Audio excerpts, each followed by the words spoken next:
어머님, 오늘 오후에 우리 좀 봐주세요. 정숙은 전화기 너머로 들리는 며느리 민경의 목소리에 잠시 망설였습니다. 어제도 손녀를 봐줘서 무릎이 쑤시고 허리도 아팠어요. 하지만 정숙은 습관적으로 대답했죠. 그래, 알았다. 제가 병원 검진 예약이 있어서요. 2시쯤 데려다 드릴게요. 민경의 목소리는 급해 보였고 정숙은 더 물어보지 않았습니다. 며느리에게 부담을 주고 싶지 않았거든요. 전화를 끊고 나서 정숙은 무릎을 주무르며 일어섰습니다. 구독과 좋아요, 알림 설정은 영상을 제작하는데 큰 힘이 됩니다. 62세의 정숙은 남편을 먼저 떠나보낸 지 벌써 8년이 흘렀어요. 국가유공자였던 남편 덕분에 받는 연금으로 혼자 생활하고 있었죠. 아들 윤호가 결혼한 후로는 더 외로워졌고 손녀라도 봐주는 게 유일한 낙이었어요. 오후 2시가 되자 초인종이 울렸습니다. 문을 열자 민경이 5살 손녀 우리의 손을 잡고 서 있었어요.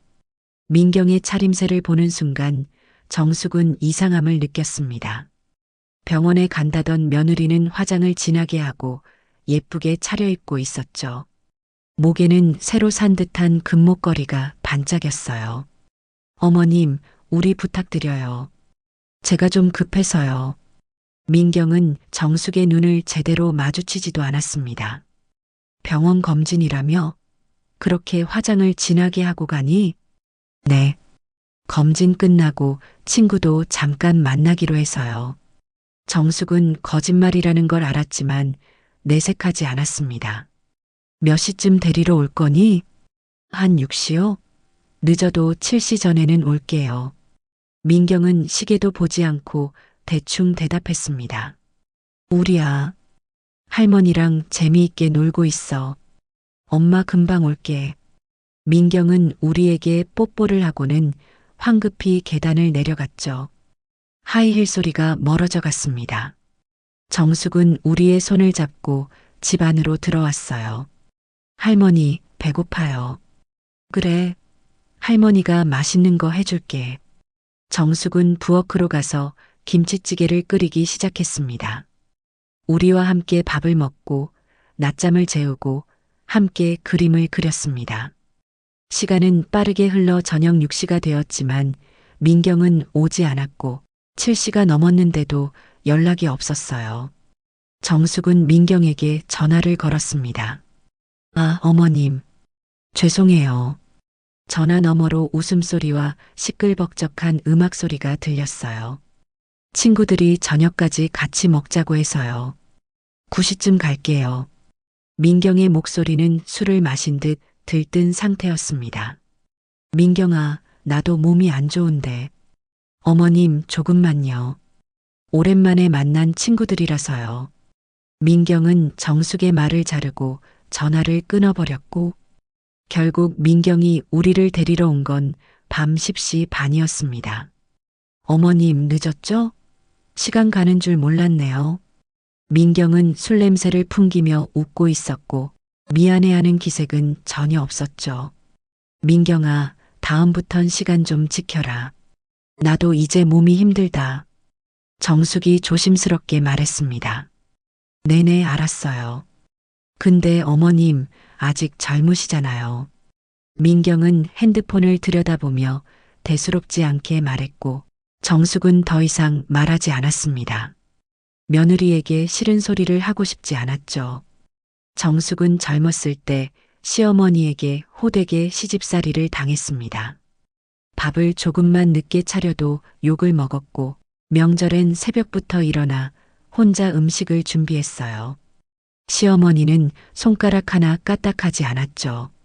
그때마다 정숙은 자신은 그런 시어머니가 되지 않겠다고 다짐했습니다. 민경이 부탁하는 것들은 대부분 들어줬어요.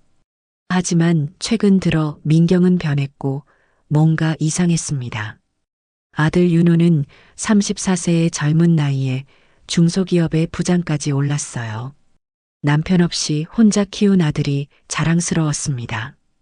윤호의 월급은 700만 원이 넘었고 보너스까지 합치면 연봉이 꽤 됐어요.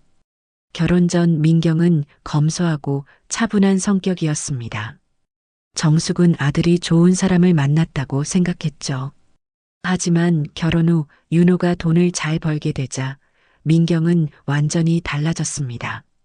어느 날 정숙이 아들 집에 갔을 때 거실 소파에 명품 쇼핑백이 3개나 놓여 있는 것을 보았습니다. 하지만 정숙은 아무 말도 하지 않았어요. 민경의 SNS는 날마다 업데이트됐습니다. 고급 레스토랑에서 찍은 음식 사진, 손녀 우리를 명품 옷으로 치장해서 찍은 사진, 새로 산 명품 가방과 액세서리 사진. 반면에 집은 늘 엉망이었죠. 윤호는 평소 아내의 행동이 마음에 들지 않았습니다. 회사에서 돌아오면 설거지는 싱크대에 쌓여 있었고 바닥에는 우리의 장난감이 널려 있었어요. 저녁은 대부분 배달 음식이었습니다. 민경아, 오늘도 배달시켜? 왜? 요리하기 귀찮아. 민경의 성격을 잘 알고 있었던 윤호는 늘 참았습니다. 자신이 불만을 이야기하면 다툼이 될 것을 알고 있었거든요. 어느 날 윤호가 조심스럽게 물었습니다. 민경아, 엄마한테 우리 너무 자주 맡기는 거 아니야? 엄마도 연세가 있으신데. 그깟 애 좀 봐주는 게 뭐 그렇게 힘들다고. 민경은 당연하다는 듯이 말했고 윤호는 더 이상 말하지 않았습니다. 그렇게 정숙은 일주일에 서너 번씩 손녀 우리를 봐줬어요. 민경은 늘 거짓말을 하며 맡겼지만 민경의 SNS를 보면 진실을 알 수 있었죠. 하지만 정숙은 가정이 평화로우면 됐다고 생각하며 참았습니다. 그러다 평화가 깨지는 날이 오고야 말았어요. 그날은 정숙에게 특별히 바쁜 날이었습니다. 아침 일찍 은행에 갔다가 구청에도 들러야 했어요. 서류를 제출하고 나니 벌써 오후 1시가 넘었습니다. 정숙은 배가 고파왔고 문득 근처에 있는 아들 집이 생각이 났죠. 민경이한테 미안하지만 밥 한 끼 얻어먹고 가야겠다. 정숙은 아들 집으로 향했습니다. 오후 2시쯤 아들 집 현관 앞에 도착해 초인종을 눌렀습니다. 딩동. 한참을 기다려도 대답이 없었어요. 딩동, 딩동. 다시 눌렀습니다. 누구세요? 짜증 섞인 민경의 목소리가 들려왔습니다. 나야, 민경아. 파자마 차림에 산발머리를 한 민경이 문을 열었어요. 어머님? 갑자기 웬일이세요? 민경의 표정은 반갑지 않았습니다. 근처에 볼 일 있어서 왔다가 잠깐 들렀어. 정숙은 눈치를 보며 집 안으로 들어갔습니다. 민경은 다시 소파에 누워 핸드폰을 보고 있었어요. 민경아, 내가 아침을 못 먹어서 그러는데 밥 좀 차려주면 안 되겠니? 지금 집에 밥이 없는데요.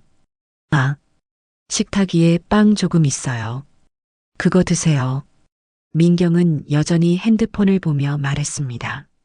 정숙은 부엌으로 가서 식탁 위에 놓인 빵 봉지를 집어들었어요. 3일 전에 산 식빵이었습니다. 봉지를 열어보니 반쯤 먹다 남은 빵이 말라 있었죠. 정숙은 식탁에 앉아 말라버린 빵을 내려다봤습니다. 이걸 먹어야 되나? 가슴이 답답해졌습니다. 그때 민경은 친구와 영상통화를 했고 정숙에겐 눈길도 안 줬어요. 야, 나 어제 산 거 봐봐. 민경은 신난 목소리로 화면 너머 친구에게 새로 산 명품 지갑을 자랑했습니다. 대박! 이거 100만 원 넘지 않아? 응, 어제 백화점에서 샀어. 예쁘지? 정숙은 100만 원이 넘는 지갑을 사면서 자신에게는 눈길도 주지 않은 채 먹다 남은 식빵을 주는 며느리의 태도에 화가 났습니다. 민경아, 나 먼저 갈게. 아, 네. 조심히 가세요. 민경은 고개도 돌리지 않고 여전히 친구와 깔깔거리며 웃고 있었죠. 정숙은 현관문을 나와 문을 닫는 순간 눈물이 핑 돌았습니다. 내가 잘 못 살아왔나 보다. 정숙은 무거운 발걸음으로 집으로 돌아오는 길에 편의점에 들러 김밥 한 줄을 사서 먹었습니다. 차가운 김밥이었지만 며느리가 줬던 말라 비틀어진 빵보다는 나았죠. 저녁 7시쯤 아들 윤호가 퇴근해서 집으로 돌아오자마자 민경은 윤호에게 투덜거리기 시작했습니다. 오늘 낮에 어머님 오셨었어. 엄마가? 무슨 일로? 몰라. 왜 연락도 없이 마음대로 오셔? 갑자기 오셔서 밥을 차려달래. 근처에 오셨었나 보지 뭐. 그래서 차려드렸어? 밥 없어서 그냥 빵 드시라고 했어. 윤호는 순간 멈칫했고 화가 났지만 애써 억누르며 말했습니다. 밥 없으면 뭐라도 시켜드리지 그랬어. 그러니까 왜 연락도 없이 불쑥 오시냐고. 민경의 목소리가 높아졌고 윤호는 더 이상 말하지 않았습니다. 하지만 마음 한구석이 무거웠죠. 그날 밤 정숙은 잠을 이루지 못했습니다.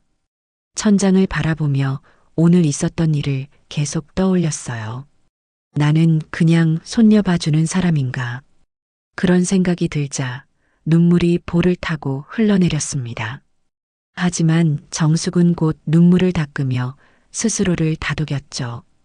다음 날 아침 민경은 친구에게 문자를 보냈어요.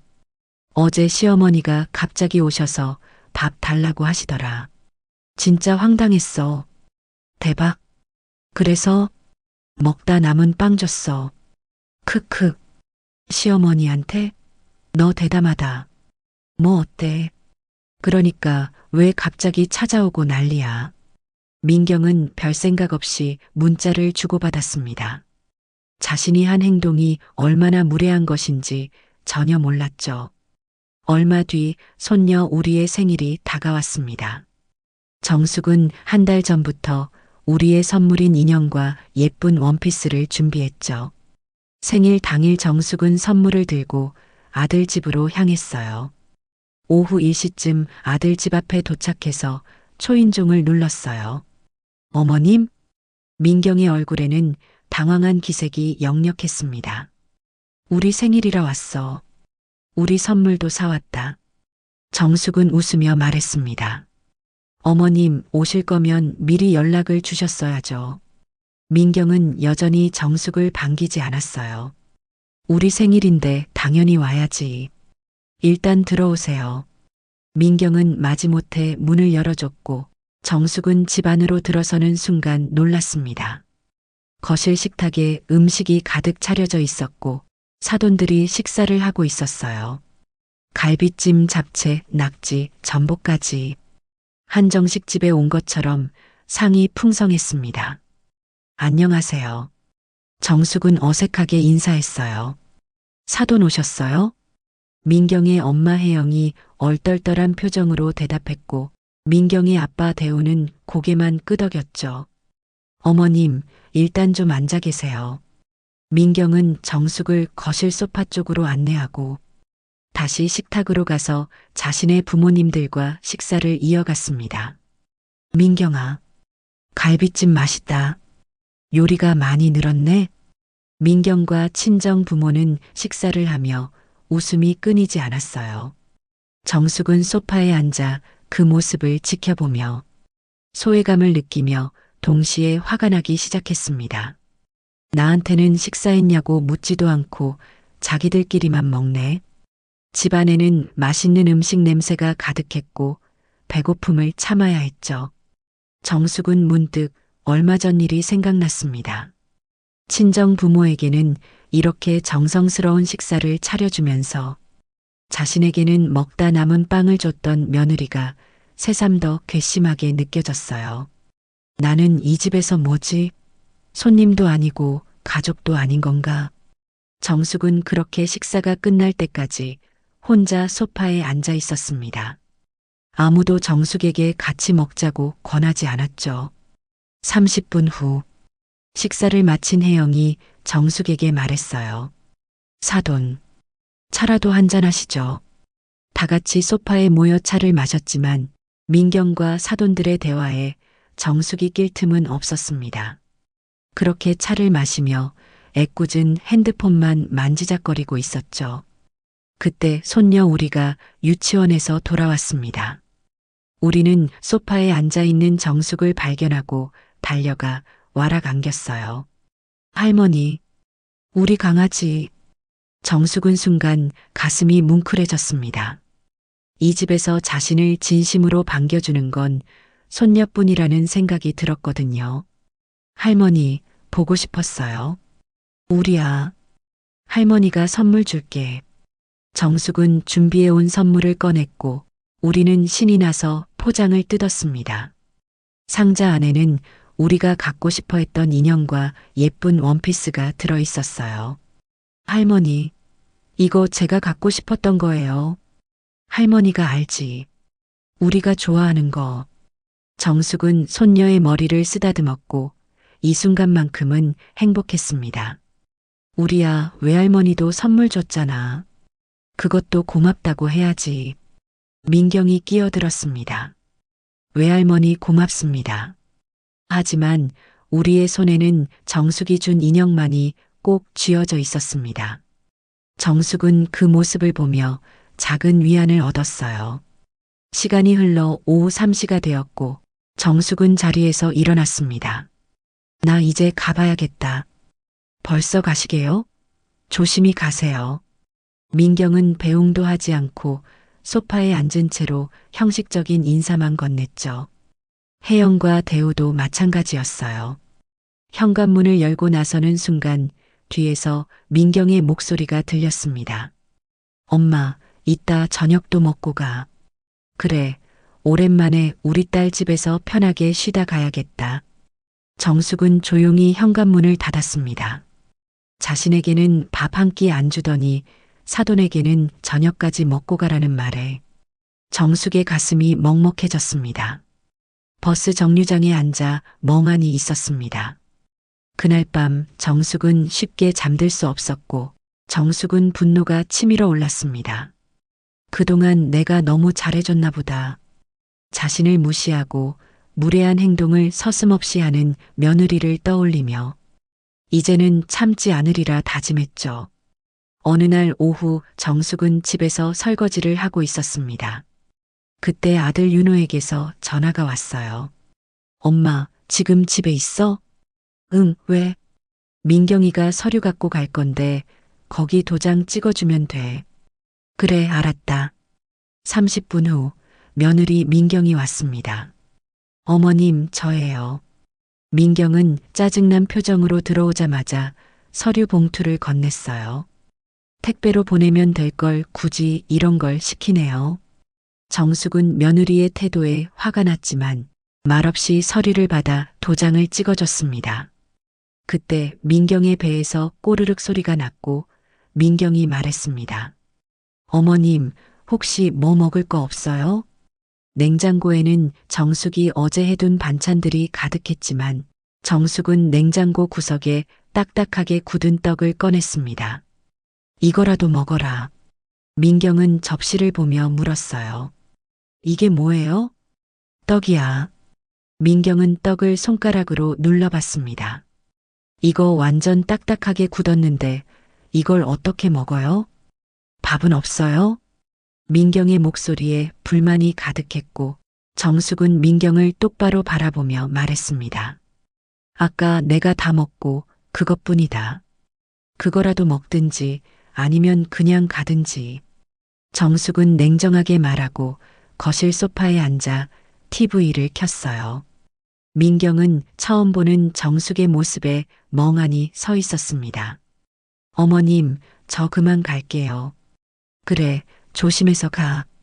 정숙은 TV에서 눈을 떼지 않았고 민경은 황급히 집을 나갔습니다.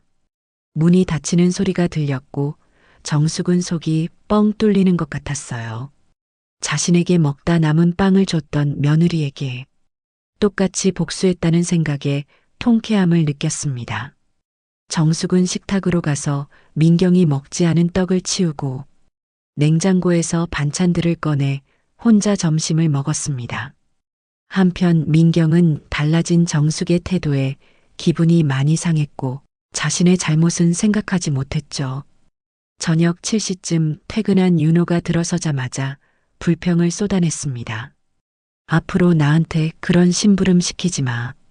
내가 오늘 무슨 일을 당한 줄 알아? 왜? 무슨 일 있었어? 윤호는 넥타이를 풀며 물었어요. 내가 배고프다고 하니까 딱딱한 떡을 주시더라. 그것도 완전 딱딱하게 굳은 떡을. 민경은 분하다는 듯 말했고 윤호는 잠시 생각에 잠겼습니다. 그리고 한 달 전 민경이 엄마에게 빵을 줬다는 이야기가 떠올랐어요. 여보, 당신이 엄마 오셨을 때 남은 빵 드렸었다며. 그게 뭐? 그게 얼마나 무례한 건지 알아? 윤호의 목소리에 날이 섰습니다. 그래서 뭐? 누가 연락도 없이 불쑥불쑥 찾아오래? 민경이 목소리를 높였지만 오늘은 윤호도 참지 않았습니다. 당신 장모님 오시면 항상 음식 준비하잖아. 왜 우리 엄마한테는 그렇게 못해? 그렇게 말다툼은 계속 이어졌고 결국 윤호는 방문을 닫고 들어가 버렸어요. 윤호는 평생 자신을 위해 헌신하신 엄마를 생각했습니다. 아버지가 돌아가신 후 힘들게 자신을 키우셨다는 것을 잘 알고 있었죠. 그리고 다른 시어머니들과 달리 늘 민경에게 따뜻했던 엄마가 변한 데는 다 이유가 있을 거라 생각했습니다. 자신의 엄마를 함부로 대하는 아내의 태도를 더 이상은 두고 보지 않겠다고 결심했어요. 그러던 어느 날 오후 민경의 핸드폰이 울렸습니다. 캐나다로 이민 간 친구 수진이었어요. 나 한국 잠깐 들어가는데 내일 모레 시간 돼? 진짜? 당연히 시간 되지. 수진은 민경과 가장 친한 친구였습니다. 점심쯤 만나서 밥 먹고 저녁에 술 한잔 하자.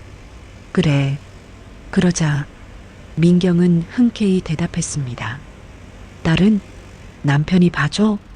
아니, 시어머니한테 맡기면 돼. 민경은 당연하다는 듯 정숙에게 맡길 생각이었고 바로 정숙에게 전화를 걸었습니다. 어머님, 내일 모레 우리 좀 봐주세요. 민경은 당연하게 말했지만 정숙의 반응은 달랐습니다. 나도 이제 우리 못 봐준다. 사돈한테 맡겨. 네. 무슨 약속이라도 있으세요? 나이도 있고 이제 힘들다. 네 자식이니까 네가 알아서 봐. 정숙의 목소리는 차가웠습니다. 어머님, 갑자기 왜 그러세요? 황당하다는 듯 묻는 민경의 말투에 정숙은 참아왔던 말들을 꺼내기 시작했어요. 너는 나를 시어머니라고 생각하긴 하니? 뭐가 그렇게 쉬워? 일주일에 서너 번씩 애 맡기고. 민경은 처음 보는 정숙의 모습에 할 말을 잃었습니다. 나한테는 먹다 남은 빵 던져주고는 사돈한테는 상 차려주더구나. 나도 이제 네 부탁 안 들어줄 거다. 그렇게 정숙은 전화를 끊어버렸고 민경은 멍하니 핸드폰만 바라봤습니다. 처음 보는 정숙의 모습에 화가 났지만 일단 우리 맡길 곳을 찾는 것이 시급했어요. 엄마, 나야. 민경은 친정 엄마 혜영에게 전화를 걸었어요. 나 모레 일이 생겼는데 우리 좀 봐줘. 사돈한테 맡기지. 왜? 몰라.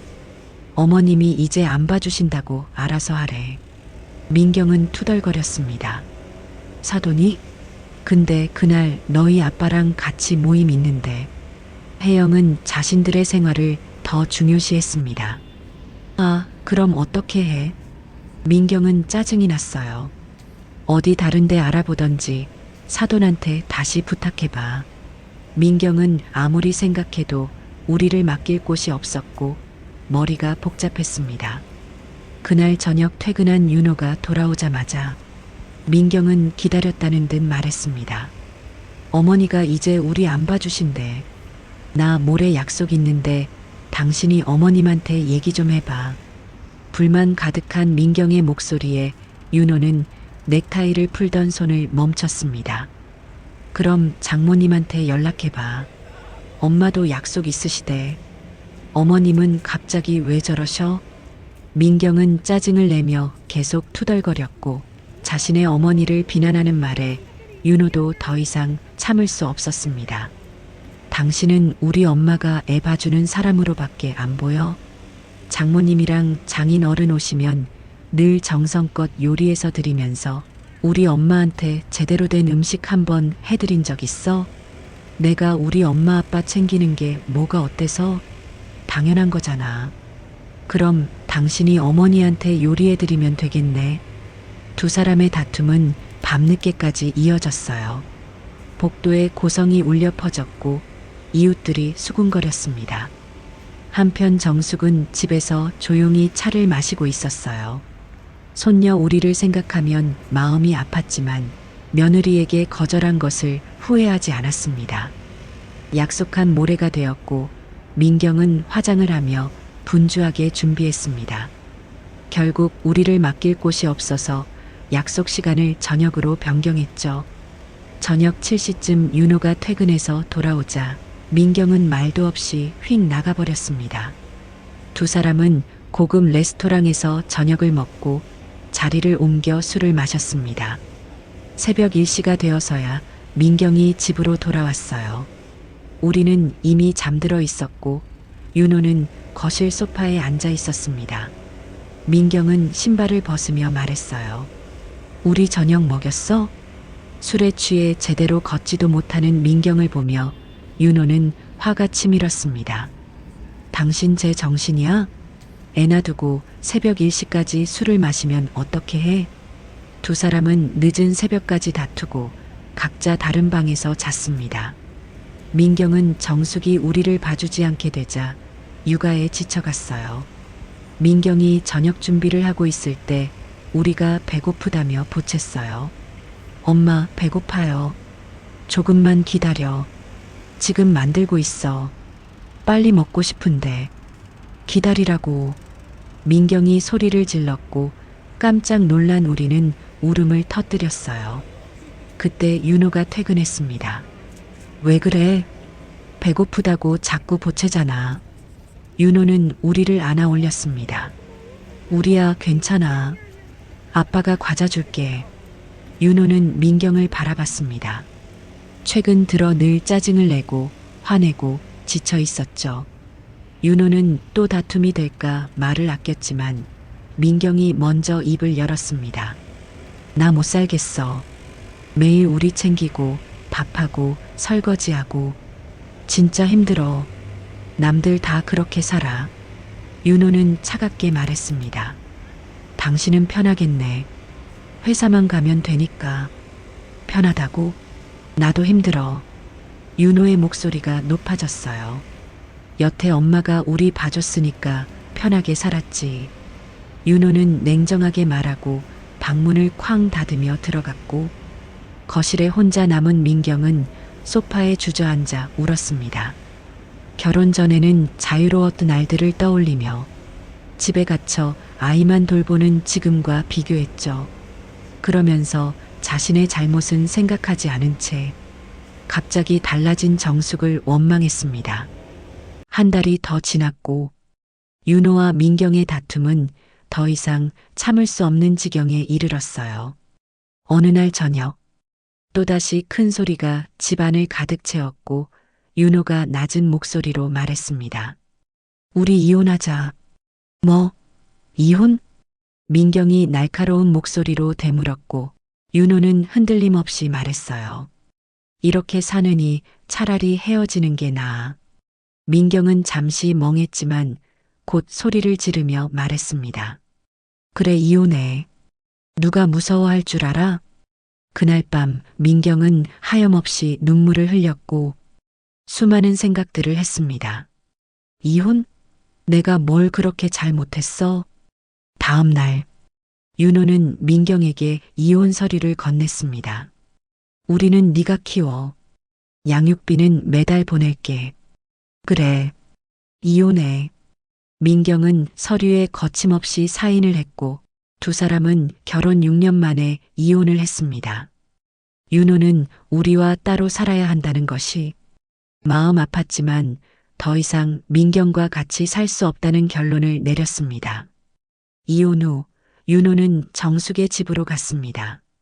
윤호야, 무슨 일이니? 정숙은 커다란 트렁크에 짐을 끌고 온 윤호를 보고 놀랐어요. 엄마, 나 민경이랑 이혼했어. 뭐? 정숙은 깜짝 놀랐습니다.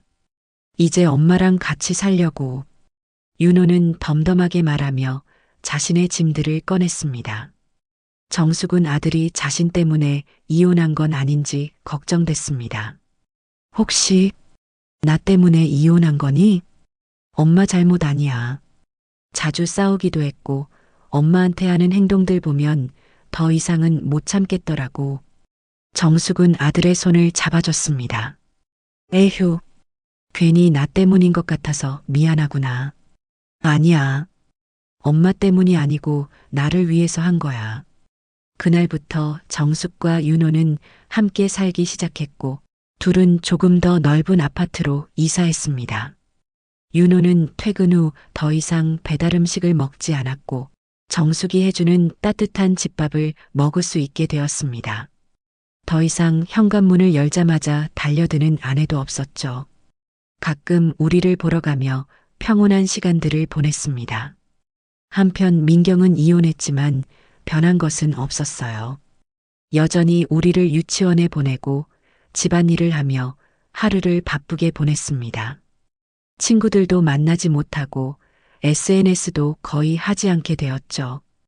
윤호와 함께 살 때는 풍족한 생활을 했지만 이제는 우리의 양육비로 빠듯하게 살아가야 했습니다. 그렇게 힘들게 생활하며 민경은 뒤늦게 깨달았습니다. 그동안 자신이 누렸던 것들은 남편 윤호와 시어머니 정숙이 있었기 때문이라는 것을요. 하지만 돌이키기엔 너무 늦었습니다. 몇 달 후, 정숙은 주말마다 오는 우리와 함께 평온한 일상을 보내고 있었어요. 그때 우리가 얘기했습니다. 할머니랑 살고 싶어요. 그래, 왜? 엄마는 맨날 계란만 주는데 할머니는 맛있는 거 만들어주잖아요. 정숙은 우리의 말에 가슴이 아팠습니다. 민경이 혼자 아이를 키우며 힘들어하는 게 느껴졌죠. 하지만 정숙은 환해진 아들 윤호의 얼굴을 보며 어쩌면 잘된 일이라고 생각했어요. 혼자 살 때는 가끔 외로웠던 적도 있었는데 이제는 아들과 함께 있어서 외롭지도 않았습니다.